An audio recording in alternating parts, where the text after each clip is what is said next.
ఓం శ్రీమాత్రే నమః, శ్రీ గురుభ్యో నమః, శ్రీ లక్ష్మీ నరసింహాయ నమః, శ్రీ సీతారామాభ్యాం నమః. ఎవరైతే ఆంజనేయాయ నమః, ఎవరైతే ఆంజనేయ స్వామి, ఈ ఆంజనేయ స్వామి ఆలయంలో ఆంజనేయ స్వామి విగ్రహాలు అనేక రకాలుగా ఉంటాయి. అంటే ఒక్కొక్క ఆంజనేయ స్వామి పూజిస్తే ఒక్కొక్క ఫలితం కలుగుతుంది. అందులో అభయాంజనేయ స్వామి ఉంటారు, వీరాంజనేయ స్వామి ఉంటారు. ఈ విధంగా చాలా రకాలుగా ఉంటారు. భక్తాంజనేయ స్వామి ఉంటారు. అట్లు ఎవరిని పూజిస్తే మన కోరికలు నెరవేరుతాయి. ఎవరైనా సరే అభయ ఆంజనేయ స్వామి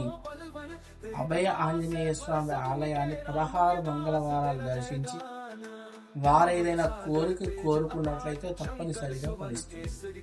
అయితే స్వామివారికి అభిషేకాన్ని, అర్చనను, అలంకరణకు అవసరమైన ద్రవ్యాలన్నీ కూడా ఇస్తూ ఆ కోరిక నెరవేరాలనుకునే వారు తమ్మలపాకుల మాలకు సింధూర అలంకరణ చేసి స్వామివారికి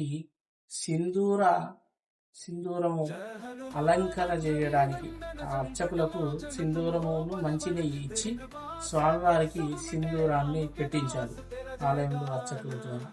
అలా పెట్టించి స్వామివారి యొక్క అనుగ్రహం పొందినట్లయితే ఈ అభయాంజనేయ స్వామి ఆలయంలో 16 వారాలు పూలమాలతో పాటు తమలపాకుల దండ, స్వామివారికి ఇష్ట నైవేద్యాలు పెట్టి స్వామివారికి వడమాల వేస్తే విశేషంగా కోరినటువంటి కోరికలు తప్పనిసరిగా నెరవేరే అవకాశాలు ఉంటాయి. అలా చేసినట్లయితే తప్పనిసరిగా ఎవరికైనా సరే స్వామివారి అనుగ్రహం కలుగుతుంది. అదేవిధంగా శనగలు విశేషంగా నైవేద్యం పెట్టినట్లయితే స్వామి సంతృప్తి అవుతాడు. అట్లా 16 మంగళవారాలు ఎవరైతే ఈ యొక్క పరిహారాన్ని ఆచరిస్తారో తప్పకుండా ఆంజనేయ స్వామి తమ వెన్నంటే ఉండి వారు అనుకున్న కోరిక నెరవేరే విధంగా చేస్తాడు. స్వస్తి.